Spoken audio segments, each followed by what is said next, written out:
Hey everybody, ronarray here, and in 0.3 I'm going to play a new cool thing which is Hollow Palm, unarmed approach to quarterstaff skills. I played Monk skills for a pretty long time before doing multiple Monk builds. So I think right now it's a great time to try something completely new, which is Unarmed. I always loved Unarmed in other games and I think it's going to scale pretty good in Path of Exile 2 as well. So in this video I want to discuss what Ascendancy, in my opinion, will work good for Unarmed, which one in my opinion will be the best, and what generally could be used together with Unarmed skills. Let's go! So first off, let's start with the Hollow Palm technique itself. It provides you a cool bonus which gives you can attack thoughts using quarterstaff while both of your hand slots are empty. And unarmed attacks that would use your quarterstaff damage will gain physical damage based on their skill level. We don't know how big that number is going to be, and it's pretty interesting. Because if the number is going to be very big, maybe it will be an interesting way to use it together with like bleed damage. But right now I'm not really expecting that bonus to be too big. It also will give us like 1% more attack speed per 25 of item evasion rating on equipped armor items, and 0.1 to critical hit chance per 10 of energy shot on equipped armor items. Those two bonuses together will work very good with everything on the right part of the tree. So when you're stacking like a lot of evasion together with like energy shield, it's going to provide you both with survivability and just the damage. So most of the ascendancies that should work very good with Hollow Palm should be at the right part of the tree. And perfectly should be creed based ascendancies too. I also believe that Hollow Palm right now will be pretty strong, because GG nerfed cores, for example, for weapons which provide critical damage bonus, and they also lowered just critical damage bonus on your weapons in general. That way Hollow Palm is going to get a pretty good opportunity to shine in the current meta. Another interesting topic is pretty much which skills we should use with Unarmed. I think the most obvious option is going to be a Shattering Palm, because Shattering Palm always striking with Unarmed. It also provides a pretty decent clear and been a very nice clear option before. Another great option is pretty much an Ice Strike. Ice Strike been popular before as well. It can give a pretty good bonuses that's hitting fast, you can freeze your opponents with it, and it also converts your physical damage to cold, which stacking pretty good with Unarmed, which is going to provide physical damage for you. Storm Wave is another great option. It's convert physical to lightning, it has a pretty nice clear. However, I think with a very high attack speed which you can get from Unarmed in general, Storm Wave in the very late endgame will probably be outshined by other options, such as Tempest Flurry, for example. So Tempest Flurry, it's like exactly as an Ice Strike, but you're converting 60% of physical to lightning instead of 80%. So I think most of the Unarmed builds are going to play one of those skills, so Shattering, Ice Strike, Storm Wave and Tempest Flurry. On the other hand, there's also an option to pretty much play a Flicker Strike with Unarmed too, and it's probably going to be the last and pretty popular option as well. However, Flicker receiving a lot of bonuses from just level itself, so when your weapon providing like max level, you're going to receive significant boost in damage for Flicker, and you don't really need attack speed that much, because there's like different ways to make your Flicker faster. That way, I believe that for Flicker Unarmed, it's probably going to be less effective than very expensive quarterstaff, and in the end, quarterstaff is probably going to outperform, but that's just my guess at the moment.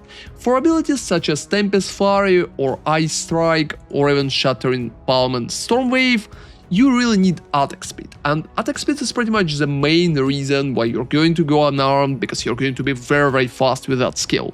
If you remember, like attribute stackers been playing before with Tempest Flurry when they've been literally flying through screens, I honestly expect Unarmed maybe not reach the same level of speed, but at least be the closest option to it as we can get. So talking about the ascendancies, let's start with the most basic one, which is probably obvious for everybody. That's Amazon. So I believe that Amazon should work pretty nice with Unarmed, especially if Stalking Panther is going to work like exactly as we expected, and the evasion rating from like helmet, gloves and boots will get the bonus for the Unarmed and just like for speed in general.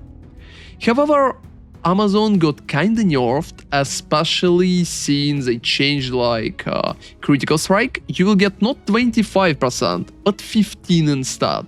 That nerf is going to hurt Amazon pretty significantly, especially since the rest of the bonuses are not that amazing. You will be unable to use penetrate because you don't have the weapon and you just don't have accuracy in there. And other parts of Amazon is not really stacking that good with Unarmed too. So you don't really need elemental infusion because you don't even have a weapon to infuse. No option to play infused avatar as well. You will probably need to focus on just getting Stalking Panther together with critical strike and probably going for like open weakness bonuses.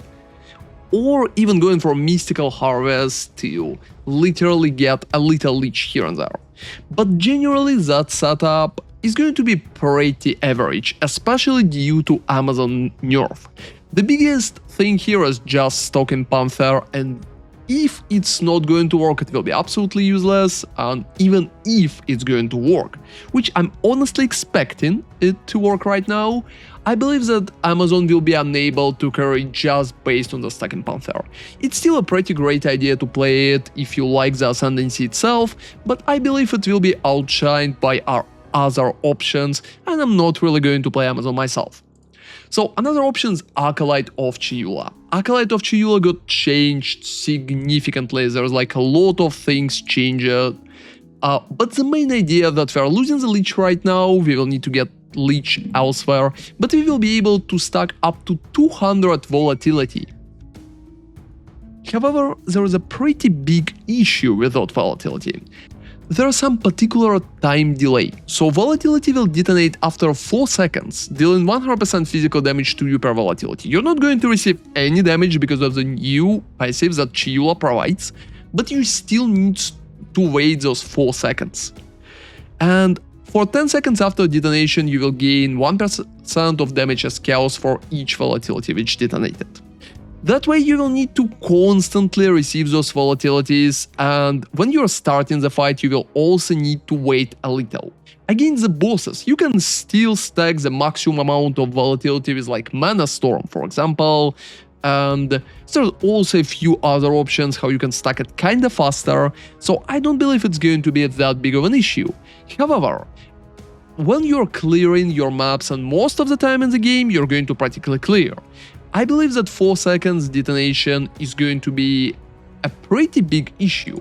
However, Acolyte of Chayula right now is looking very juicy for Unarmed, because on top of volatility, you also can get a few other options. So for example, Chayula gift stays, so you will be able to get like additional chaos resistance and double chaos resistance too. That way you will be able to save some stats on your items and it will be easier to cap at least chaos. You can also figure out an additional leech, which is very nice. I don't believe that playing darkness is making any kind of sense. I would probably never go embrace the darkness because losing spirit for a pretty vague defense system is definitely not worth it. So I'm not considering anything down there. Most of the time, I don't believe that Into the Breach is stacking very well with fast gameplay, and that's probably a downside for Chayula too. So if I would play, I would just go 1, 2, 3, 4, and we'll take the upper part too. After the changes, most of the time we're going to receive like leech recovers based on chaos damage, as well as physical, which is pretty good. That way we can get some leech into the build. We will also get like volatility, and we will not really get any kind of damage from volatility to the character, which is pretty good too, but that's it. The biggest issue for Chayula right now is that on top of those 200%, Chayula has no additional bonuses. It's much more solid than it's been before. but it's definitely not looking like something absolutely amazing. It's still a very big contender, and I've been considering playing it myself because it will definitely be refreshing. And if it's not going to work properly, you can always swap to Invoker. Talking about for Invoker and Unarmed, I honestly believe Invoker are going to be one of the most stable choices for Unarmed. Even if it's not going to be amazing, you're still going to receive a lot of nice bonuses. First off, you're receiving Spirit from Lead Me Through Grace, and that's a very good bonus. On top of Lead Me Through Grace, you're still going to receive Thunder My Enemies. I believe that Thunder My Enemies right now is not that amazing compared to what we had before. Especially since we'll have a new support which will like revert resistances. But it's still a very stable and very easy way to pretty much negate elemental resistances on your enemies completely. And it's feeling kinda alright. Together with those two, you can still run like Soul Springs Eternal for additional energy for your meta skills if you're going to use like Cast on Critical, for example, or Cast on Shock. You can run Meditate, which right now will be much stronger than it's been before, because there's like less ways to regenerate your energy shield. So right now Meditate is going to be better, and I think there's much more point to pick it. It also doubling your energy shield, providing like better survivability, so Invoker is one of the strongest ascendancies in terms of defenses again.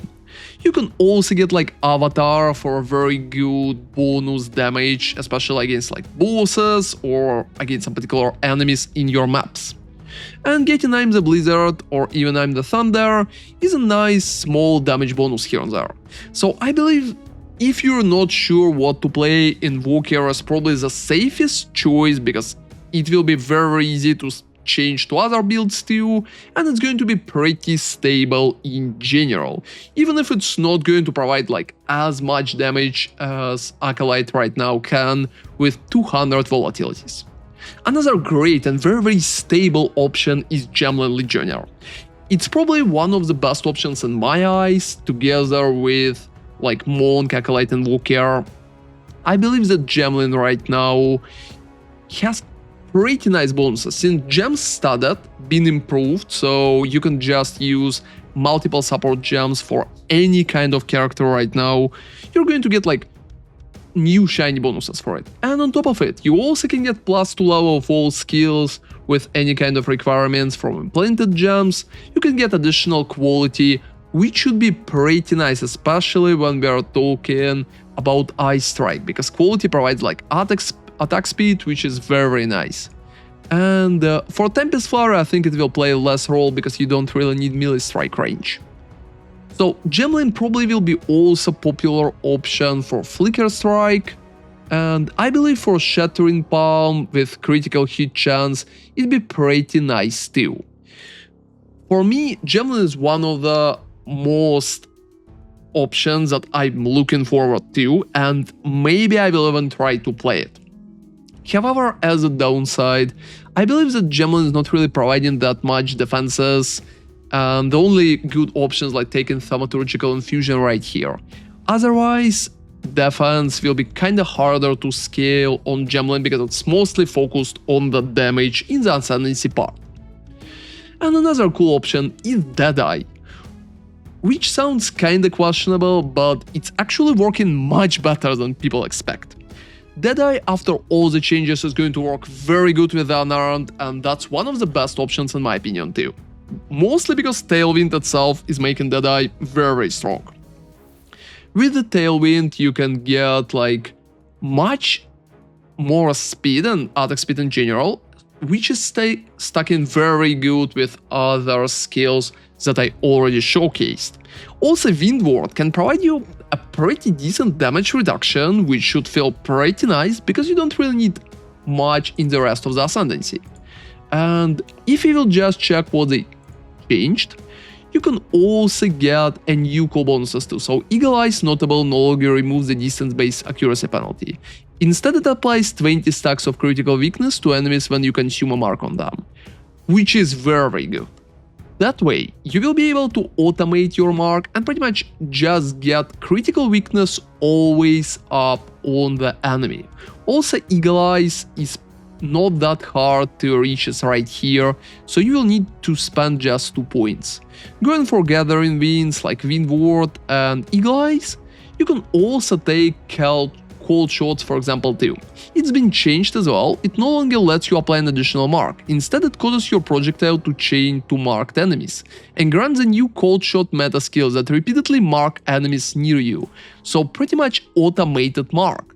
It's also bypassing your mark limit. That automated mark stuck, for example, with like Voltaic mark, is going to help you significantly with clear. Especially if you're going to play the skill like an Ice Strike, for example, Tempest Flurry. That way playing Deadeye with Unarmed looking very juicy on many levels. So, in my short list, Monk together with the Deadeye is like the main classes that I'm looking to as an option for Unarmed in general. And the next option is a Ritualist. Ritualist is mostly endgame ascendancy when you need to focus just on getting very good items, and I still think it's very strong. First off, you can improve your clear with like Corrupted Life Force and getting like Blood Boil, especially if you're going to do more physical damage. For example, if you're going to play Flicker, I believe that Ritualist will be a decent option. And you're also getting like a ring slot, the same as you had it before. You're getting like bonuses from rings and amulets. I believe that for Unarmed, additional ring slot can play a pretty big role, because you will probably have issues with getting flat damage without the weapon, and +1 ring is going to provide a pretty decent amount of flat damage, improving your damage in general significantly.